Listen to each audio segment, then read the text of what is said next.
Hello, everybody. Welcome or welcome back to another episode of The Crossroads. I am your host, Rashida Green, and this is the show for and about environmental justice and those who fight the fight with skin as melanated as the days are long.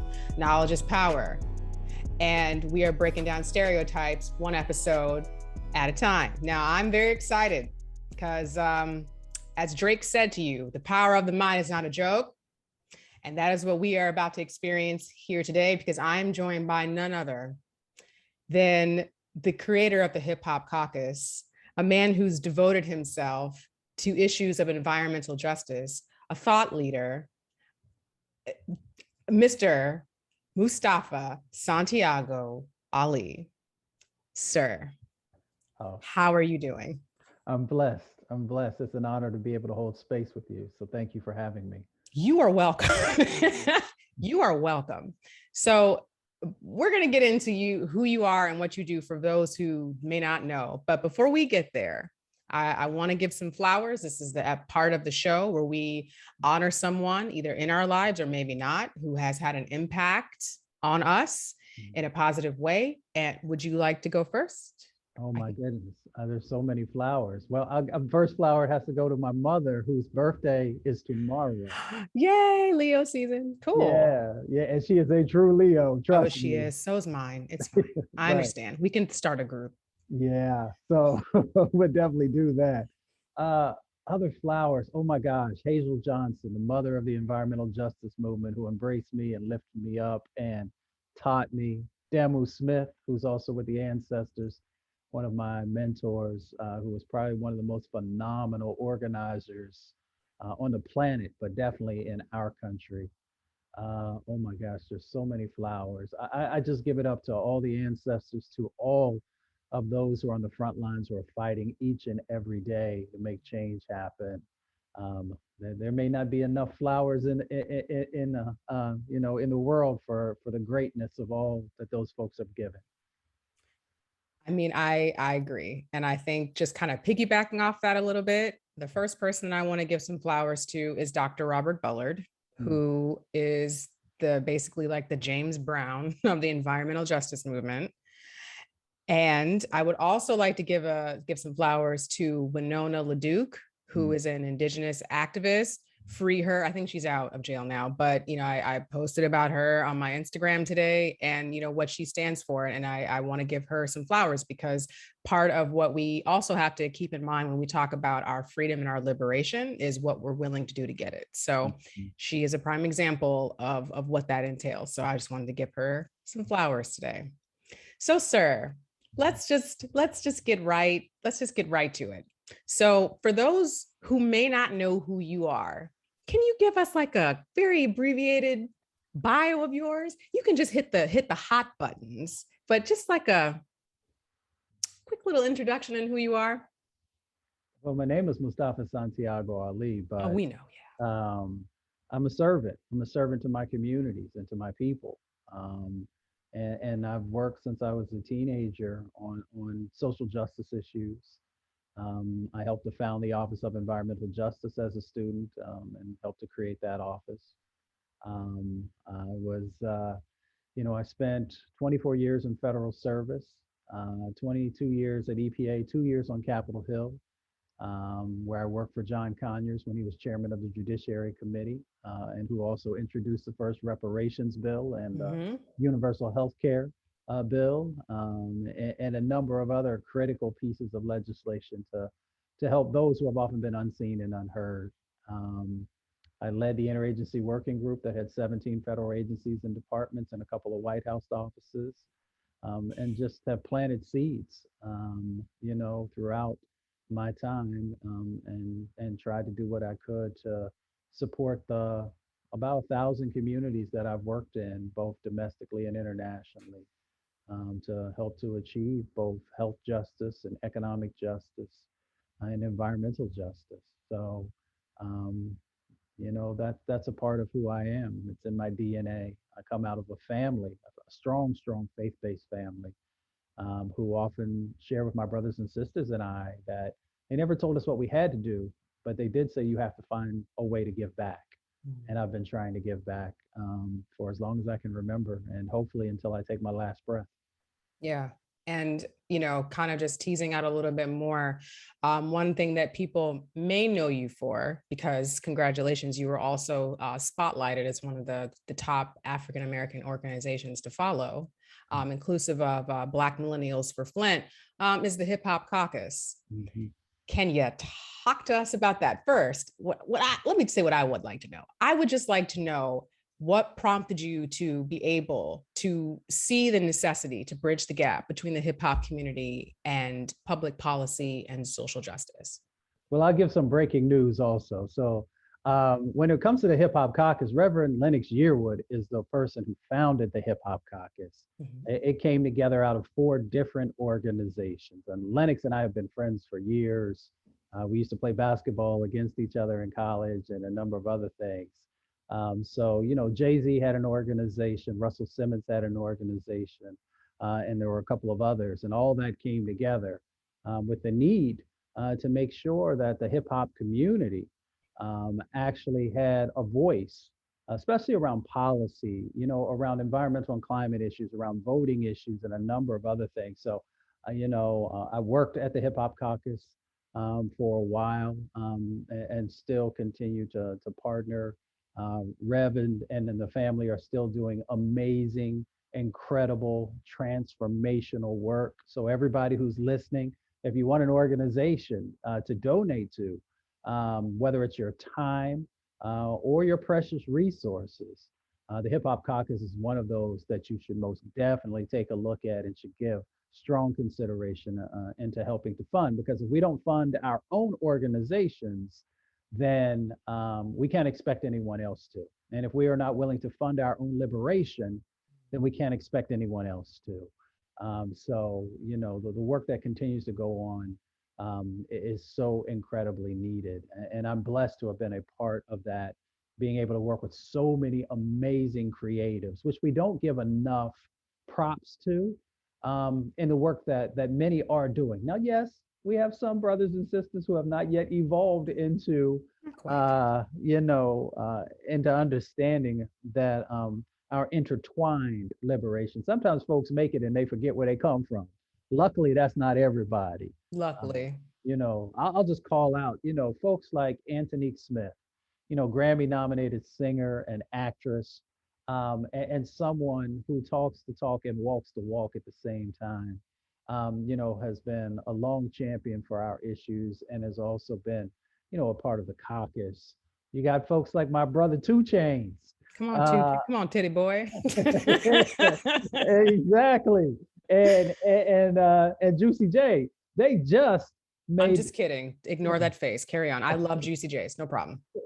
just made huge investments in the solar in the solar space, Hmm. which will help to limit impacts, public health impacts that continue to happen inside of our communities, and also investing in that clean technology to create jobs and opportunities. So I call them out because Two Chains was also a part of the Respect My Vote campaign, Yes, he because was. we can't win on any of the issues that we care about, if we don't protect our vote. And Yeah. sometimes when we get it twisted, luckily not that many are getting it twisted, and that's the reason that you're seeing all these actions that are going on in a number of states, because they know Black and brown folks and indigenous folks in some areas, are really understanding that they have power, and a part of their power is translated through the civic process and through their vote. And that's why, the work that the Respect My Vote campaign has done through the caucus is so incredibly important. Registering over 600,000 folks to get engaged, and to really utilize, the strength that comes out of us coming together in the voting space. And it helps us also to win on environmental racism. It helps us to win on housing justice issues. It helps us to win on criminal justice issues and the reform that's necessary. And of course, it helps us to also begin to win on the climate crisis and to make sure that we have the resources and the laws and policies in place so that our folks are no longer a part, of living and being in sacrifice zones. So I Mm. call all that out to say that the work that the caucus does and others is so incredibly important. And I'm about to, I'll give you some breaking news. I'm about to launch a new organization called Athletes and Artists for Justice. where we're going to be bringing together a number of folks in that space to push for change, to leverage resources, to leverage our messaging, and to put a spotlight on the greatness that exists inside of our communities. Sign me up. That's all I have to say. Just see me after and sign me up. So another question that I want to segue into your federal service. And I Mhm. want to segue into this because we understand that it's the summertime. We know that we've got some primaries coming up for the upcoming year. We know we have legislative sessions that are going to be starting up. So for a lot of folks, they're going to be gearing up and preparing for that. In terms of your federal service, because you worked for extended years at the EPA, what has been your experience trying to make actionable changes legislatively, just or culturally at the federal level? Mhm. It was difficult in the beginning. I mean, it was so amazingly difficult. Luckily, I give all credit to the frontline organizations and leaders because they really were the original folks who put together the blueprint for where we were supposed to go. For some folks, go out and Google the Michigan Working Group. So in the late 80s and early 90s, they began to frame out what they were looking for. And that's how the Office of Environmental Equity, which became the Office of Environmental Justice, came into being, because they said there needs to be a federal space where we can come, where we can, highlight for folks the challenges and the opportunities that we're seeking for. The Interagency Working Group came out of an executive order 12898. Some people call it the Environmental Justice Executive Order. Mm-hmm. These factors, all these types of things. So I say this because I believe in real talk. So when I first started, I looked like I was probably about 12, 13 years old. So wasn't nobody paying attention to me because I had a crazy, crazy baby face thing going on. And You still do. well, I grew this beard, so I would actually look like It I had a doesn't little help. maturity on me. But here's the reality. So I remember going to one of the first meetings that we were having and walking down the halls. And there were two older white gentlemen who were managers who have a responsibility for playing a role in helping to protect the country. And I remember hearing them say, I don't know why we're going to this meeting because what these folks are sharing can't be true. They must be lying. Oh, Now, okay. hold on to that for a second because these are the folks who are getting paid to actually implement policy to protect folks across the country. Now, that was decades ago now. When you fast forward, there's all this evolution that has happened. But the reality of the situation, sister, is that we have to be honest that systemic racism has been integrated into many of our laws and policies, and whether we're talking about housing or transportation or the environment or medicine, a number of different things. So as we're going through this journey, we have to be able to pull that out, to dismantle and deconstruct wherever it might exist and then strengthen those respective regulations and policies that are supposed to protect us. And some folks might ask the question, well, Mustafa, why is that important? Well, here's the reality of what's going on the ground for us, not some theoretical sets of conversations. We have over 100,000 people who die prematurely from air pollution in our country every year. That's a conservative number. It ranges between 100 and 200,000 people. More people are dying from air pollution, Black and brown and indigenous and lower wealth folks, than who are dying from car crashes. Mm-hmm. More people are dying from that air pollution than are dying from overdoses. And here's the thing that really gets me because I worked on these issues as well. More people are dying from air pollution than are dying from gun violence. And we turn on the TV every day and we see folks who are losing their lives to Come gun on. violence. Yep. So if we know that those issues, how serious and significant they are, and we all play a role in some form or fashion, whether we're being touched by it or we're working on it, and you got more people who are dying from air pollution, how come folks aren't telling us that? Right? Yeah. And then people will say, well, those, folks in the Black and brown communities, it's about choices they're making about why their health is so Come bad. on. Yeah. But they don't tell you that you've got all these toxins that are coming in that you're breathing in and drinking in that are literally shortening your life or making Right. you sick so that it extracts wealth out of your family because you then got to go to the doctor or to the hospital. And sometimes for our folks, it's so busy working, or they may be one of the 80 million people who are uninsured or underinsured. Yes. So that by the time we go to the doctor, we're even sicker. Or if we can even get to a doctor, because we know we got 25 million people in our country who are living in physician deserts or medically underserved areas. And that happens, in many instances to black and brown and lower wealth folks. So that is a part when you ask that question, about how difficult it is. Mhm. The difficulty is in us unpacking the cumulative impacts that continue to happen inside of our communities and us sometimes not being aware of it, Mhm. not being aware of how folks have disinvested in our communities that makes us more vulnerable, not having an understanding of how there's a toxic loading that's happening in our communities that we're not aware of. And it comes Yes. in so many different ways. So, in some of my time also working on Capitol Hill, I went intentionally to Capitol Hill because I wanted to know at that time why weren't there any environmental justice, environmental racism laws on the books? And communities would always ask me that question, and I believe in being truthful with folks. And since I didn't know the answer, I said, well, let me go to the place that's supposed to be most responsible for making sure that we have this social safety net that they often talk about, and Mhm. where the great words are written on the walls about how great our country is and how our country protects each and every one of its citizens. I said, well, let me go and figure out why is it that there still seems to be some gaps Right. in what I was taught in elementary school and junior high school and high school. And when I got there, I realized that a whole bunch of people up there had no idea about what was happening, and some folks just didn't care. Mhm.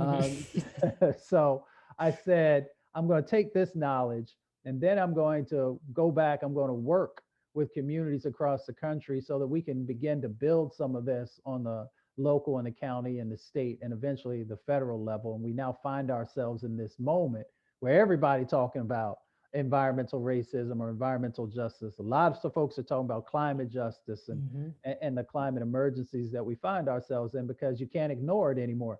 Our Right. brother, James Baldwin, once said that I have to make you conscious of if I love you, which is important. If I love you, I have to make you conscious of the things that you can't see. Mm. Now we have to make sure that it is impossible for folks not to see both the impacts, but also the sets of opportunities. And this is something that I kind of struggle with because as I've been researching, of course, reading Dr. Bullard's work and just some of the early incidences, and this is a question that I actually would like to know from you as well. I found that there was just an egregious amount of mishandling of several of the cases and the case studies that he documented in Dumping in Dixie. Mm-hmm. That the EPA at federally and at the state level had opportunity to intervene and didn't, Mm-hmm. or if they did, it was minimal and only done after it had become whatever the incident was, made national news or made the news. And so seeing that, it for me, it makes me question whether or not we as people of color should even be putting our energy into making federal change. I've actually kind of talked about sort of doing the opposite, like folks working on the state and on the local level to be a little more effective with change. Do you agree with that approach, or Mm-hmm. what is your opinion about that?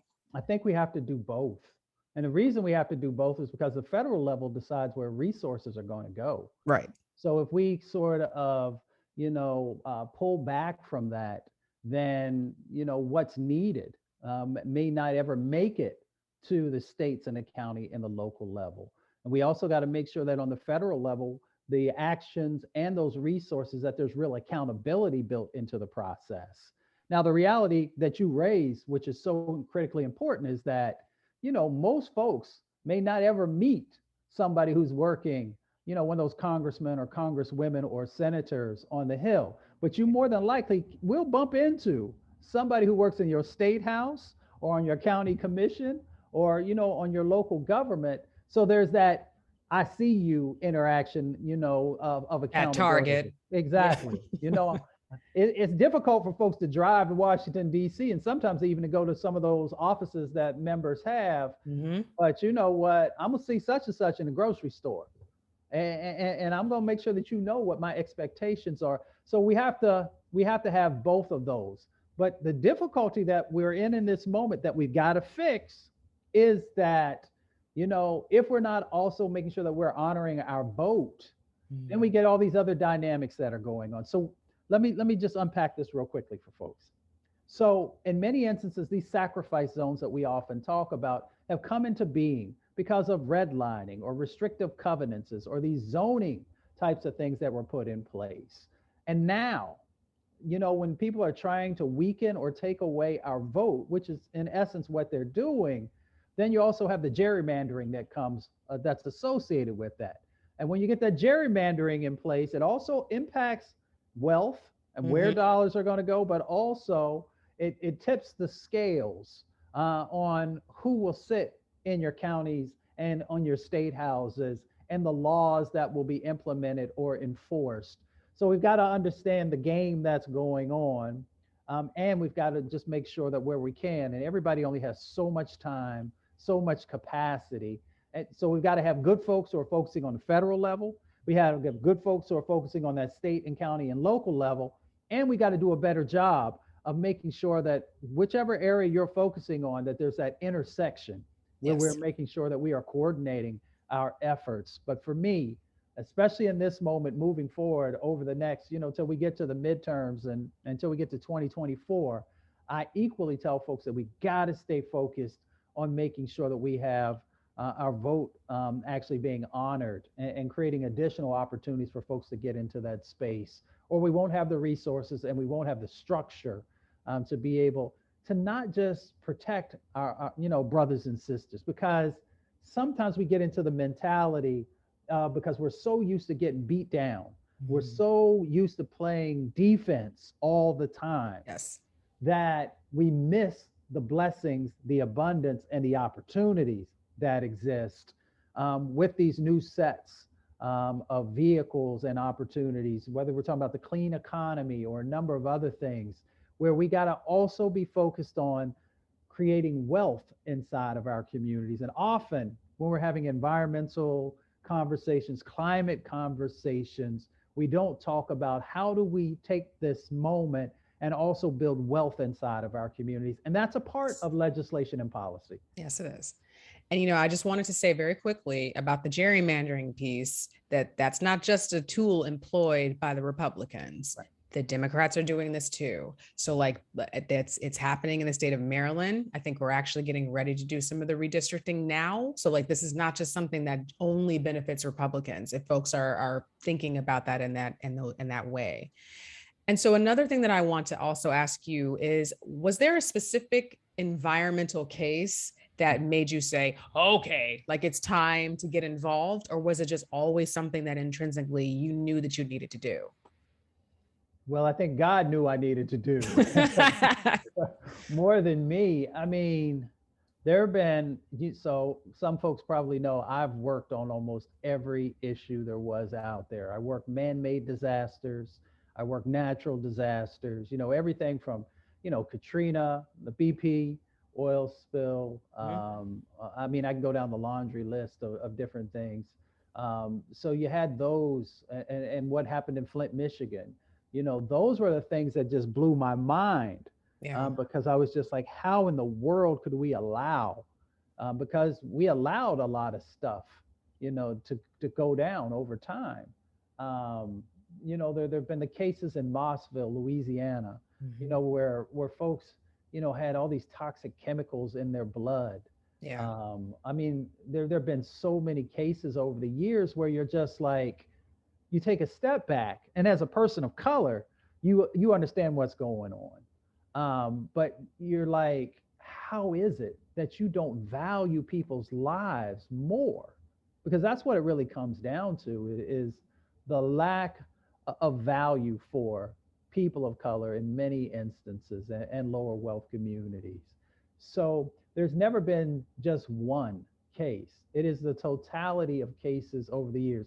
I remember, because you know Dr. Bullard, Dr. Hmm. Beverly Wright, who has been a Yes. huge influence in my life, and one of the first conferences that I ever went to, she hosted over at Xavier University. Hmm. I remember sitting there, being this wide-eyed young student at that time, and I remember there was a number of elders who were there, and I had heard about all the things that were going on in Cancer Alley and a number of different locations across the Gulf. And for those of you who don't know, Cancer Alley runs between New Orleans and Baton Rouge. Yep. Founded, by freedmen communities, founded by folks who had left, who had been, when slavery was over, built their communities, and then, as far as the eye can see, petrochemical facilities began to surround them, and they have some of the highest cancer rates on the planet, not Yep. in our country, but in the planet. And so I remember this first conference that Dr. Wright had, and one of the elders who was sitting next to me, I thought she was white. Hmm. And then, as I leaned in and we were talking, because all the color had been stripped out of her skin because of the chemicals that she had been exposed to.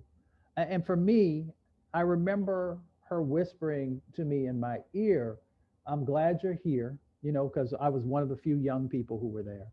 And that, because I want you to remember everything you hear and you see. And I want you to make sure that that takes you throughout the time that you work on these issues, Mm. to always be authentic and to always remember that it comes back to people. And so for me, that was that transformational moment. It already had been infused in me from my grandparents and the work that they did, around civil rights issues and worker rights issues, because my grandfather worked in the coal mines and got black lung, and so many other men did. And then over time, women as well, Mhm. when women began to work there in the coal mines. But for me, having those sets of experiences and conversations, and here's the important part, having folks who were under tremendous adversary, all these different types of things, Mhm. who never gave up Yes. and who continued to fight and to push, and they still had that sparkle in their eye, of that, I know things are going to get better. I don't know when, but I'm gonna keep on keeping on. Hmm. And, so I think we have more than come to the crossroads. And this is just the part in the show where we just kind of bring all these things together. And the way that I actually want to do that is by asking you, from your perspective, what do you think is the biggest issue that we have when it comes to globally, when it comes to climate action? What do you feel is the big thing that we really need to focus on and make changes now? Wow. I mean, there's so many, I know. there's so many things. I know.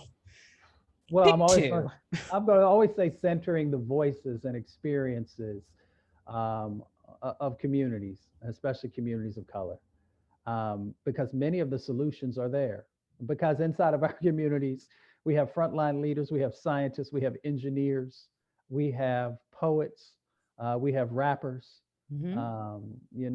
we have all of the folks who come from and are connected to the land and Mother Earth. And I don't have to get too esoteric, but sometimes we forget that, We right? do. Yes. That we are the people. We are the indigenous people of the planet, and we lived in harmony, right? So we could still make moves, and we could still,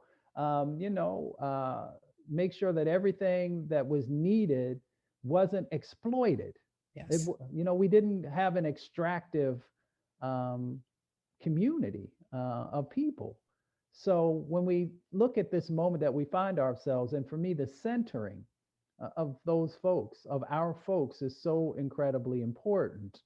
The other part of it is making sure that we are resourcing the places that need the dollars and the capacity the most. We don't ever really talk enough about what's happening in the Caribbean, where Mm. I've spent a lot of time, and then what's going on in Africa, Hmm. and how it will play out Yeah. as we move forward. And of course, those are only two locations. There are islands across the planet that are Yep. disappearing.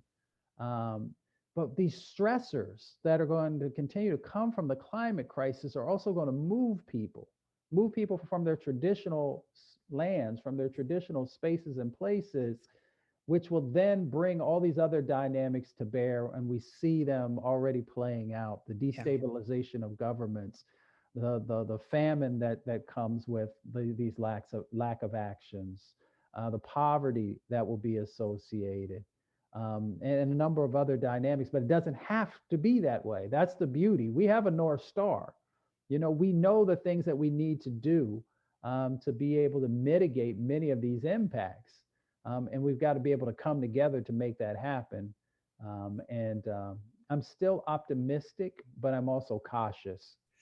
And Um, speaking of that caution, do you think that we have an opportunity to work with corporations mhm, to do these things? Like, one of the main takeaways, again, is just like a process of me going through this podcast and the preparation and for mhm, each episode, I'm finding that corporations have a very sinister role to play, and why we are experiencing that, and the government mhm. are also the reasons that we are having some of the impact and the issues that we're having. Do you and for example, the Economist has their ocean summit that they do, Yeah. and I participated. I don't know if you've ever had an opportunity to sit in and listen to that, but it's Mhm. very corporation heavy, and they use the lingo and the terms and things of that nature. But the concern is that these are corporations having these conversations, and there might be a sprinkle of people of color, but there's not folk there with the actual lived experience. You're laughing at me, but I'm right. No, I know you're right, because I think about what Chuck D said, because you mentioned there may be a sprinkling of folks. Remember when Chuck said every brother ain't a brother? That Um, part, or like Angela Rye says, all kinfolk ain't, or skin folk ain't kinfolk. right. Yeah. And Angela and I used to work on Capitol Hill together. Okay, yeah. Yeah, so I know Ange real well. Hmm. Um, so the answer to your question is yes, but I do believe that there are opportunities to work with some corporations, and some corporations are trying to make change. But the ones that have been most deadly to our communities, I think it becomes more difficult, because they have a vested interest in continuing to squeeze out every last dollar that they can from an old 20th century set of operations. Yeah. Um, and then here's what they're going to do, and they're already doing it. Then they will reposition themselves. They will reposition themselves in this Mm. new clean economy, Yes. to continue to hold power over the future. So you will see those in the fossil fuel world who will begin to move away from that. Although, brothers and sisters, and everybody, please pay attention that they also are going to try and hold on to the whole fossil fuel thing, because Yeah. they are the ones that make plastics. Most people have no idea where plastics come from. They I don't. think I think they think plastic, you just pop it off of a plant or a tree It someplace. comes from that drawer where you keep them all Exactly. for your Exactly. lunch, and maybe to It- deep condition your hair, for instance. right. And a good friend shared with me. She said, you know what, Mustafa? She said that you can literally walk around your house and you will have a hard time finding something that is not made from plastics. Oh my God. It's literally everything. Everything. Yeah, and it's a part of the addiction that was built on purpose into people's lives. So that's for a whole nother conversation, but That you'll be back to have with us. no doubt, no doubt. But if you don't understand where stuff comes from, then you won't understand why certain entities will do everything in their power to hold on to, the immense amounts of wealth Yes. that they have been able to do. Why they will spend hundreds of millions of dollars on false advertising. Why they will pay off some folks, whether they're in our faith-based family or in our secular family, to say, well, you know what, it ain't that bad, and it's something that's going to come 20, 30, 50 years at the end of the century type of thing. And they say it so much and they find effective vehicles that you start to question yourself. It's almost like on January 6th when people saw all them folks running into the Capitol, and then people said, well, no, they didn't. They was just tourists, or they really, they was just hanging out. So they do the same thing when it comes to environmental injustice, environmental racism. They do the same thing when it comes to climate. They did the same thing with cigarettes for the longest time. They told you it don't cause cancer, and Oh my then, God. well, you got to smoke a whole bunch of them before you get cancer. No, you don't. Right. No, you don't. Yeah. So it is an old playbook that sometimes we just fail to realize or understand what's going on behind the scenes. So going back to your initial question of can we work with corporations? The answer is yes, if they are willing to become authentic partnerships, Yes. to stand in solidarity in the changes that have to happen, and to make sure that they are not also blocking space for the new development and the new sets of opportunities that can be transformational. If they don't, they will eventually fade and lose out because there won't be anybody to buy their products. Right. So that's why I lift up when there are folks who are doing the right thing. Mm-hmm. We have to lift those up, and then for those who continue to do destructive, actions, we got to call them out. And the ways that we call them out are both through, our verbal, through, writing, through holding elected officials accountable. But we also have to make sure that we stop funding our own destruction. We have to Yes. stop funding our own poisoning. And we have to make sure that we're making better choices with our dollars. And that is what really gets their attention. When you start messing with the bottom line, when you stop, or when you start having those shareholders saying, well, wait a minute, Mm-hmm. some ain't right here now. Yep. Why aren't y'all in step with where the energy is for the 21st century? Then you get people's attention. And that's why the whole divest, invest movement with trillions of dollars have been divested away from, dirty fossil fuels, and those who have been profiting off of it, was so critically important. It's almost like the work that some of our, parents and others did in the divestment movement with South Africa. South Africa I was was the just same. thinking about Yeah, they weren't trying I to was just thinking change. about that. They weren't trying to change, and they didn't Yeah. care about folks' human rights and civil rights. It wasn't until you got into them pockets Mm-hmm. um, that they was like, wait a minute, we got to change. Right. And just funny random tidbit, the first time I heard about the term divestment was actually in the movie School Days, Hmm. which is what was one of the many things that made me want to go to an HBCU. So I just wanted to put all that out there, full Yeah. circle. Yes. Well, remember when Lawrence Fishburne said, "Wake up"? Wake up. Yeah. Exactly.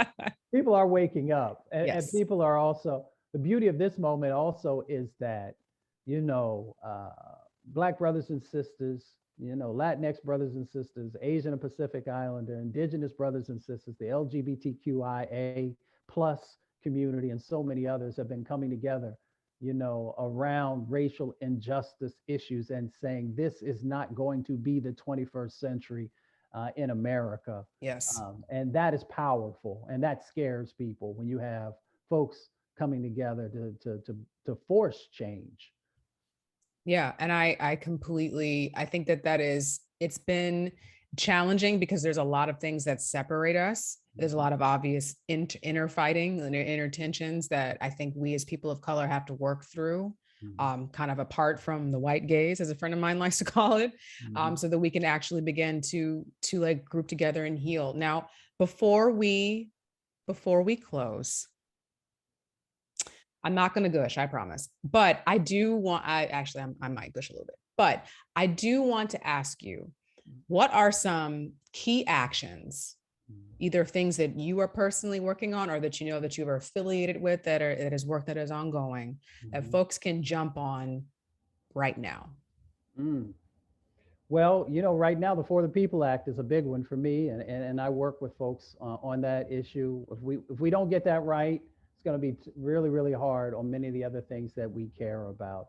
Folks can also get engaged in the divest and reinvest campaigns that are going on across the country.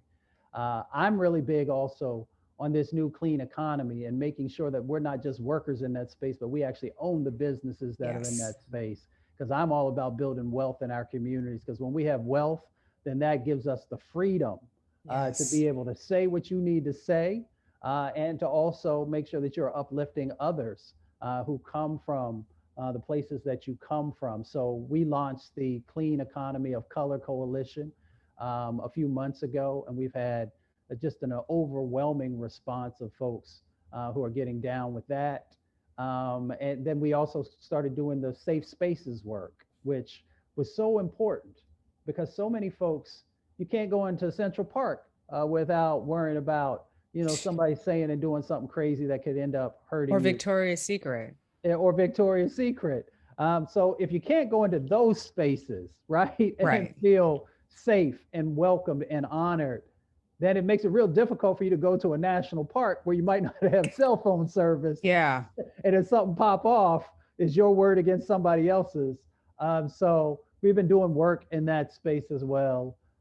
So I invite folks to, I think the most important thing to do is to just take a look at the environmental justice networks and organizations that are all across the country. Mm-hmm. And you will find a space and a place that will honor your blessings and abilities. And you'll be able to contribute to the work that's going on. Because, it always comes back to home. What's going on in your local, communities or in the local areas is something that you can feel and touch and taste sometimes, and where you can make change happen, on a really, really important level. And then if you're a student who's listening, if you're in college, you should definitely check out the work that Dr. Bullard and Dr. Wright are doing around the HBCU Climate Change Yes. Initiative. I mean, I've contributed to that space a little bit over the years, and it's amazing to see all of the young people who've come through that who are now these transformative leaders. I mean, hundreds and hundreds and hundreds of students are coming from HBCUs and sometimes other institutions as well. Mhm. So, or you can look at, I'm sorry, you just got to give me a couple seconds here. Or you can look at the incredible work that's going on in worker training programs, like the work that's happening by Donnell Wilkins up in Detroit at the Green Door Initiative, where returning citizens are coming in and learning a new set of skills so that they can own their own businesses or so that they can work in the space of helping to heal their communities. Or the work that Harold Mitchell is doing down in Spartanburg, South Carolina at the Regenesis Project, where they took a $20,000 grant and leveraged it into $300 million in changes That's and securing train, the bag. yeah, and train people, how to build energy efficient housing, and how to make sure real home ownership is happening, and how to build new transportation routes, and how to also get engaged in the healthcare system in a very, very positive way. Or let me call out Miss Margaret May over in Kansas City in the Ivanhoe community, who closed down crack houses and got new green spaces in and building new homes so that people have generational wealth and a number of other positive things. No matter where you are when you're listening or watching this show, there are people who are doing transformational work who look like you. We Mhm. just sometimes don't hear it in the larger media Yeah. markets. And as we can begin to get more people engaged in that,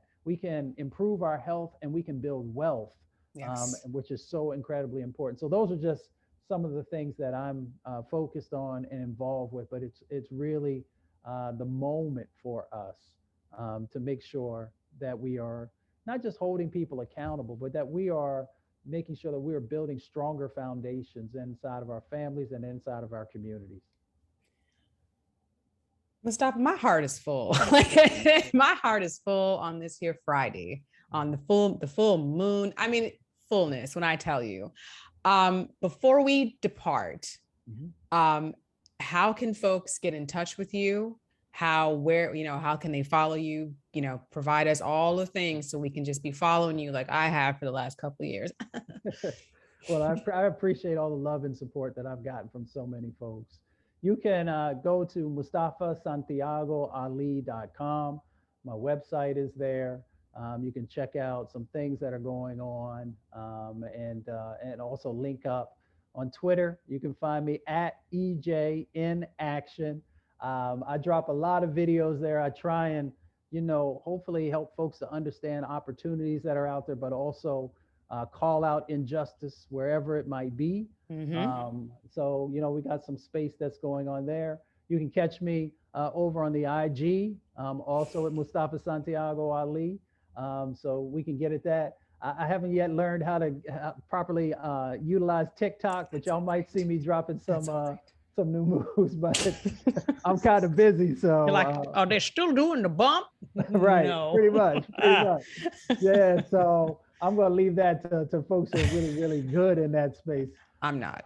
Yeah, but those are just a few of the places that you can catch me. And then, for those of you who watch Roland Martin, which I hope that you are, I do. we're on Roland Martin every week, talking about many of the issues that are going on in our communities, the Black News Channel, and then also occasionally on MSNBC and CNN.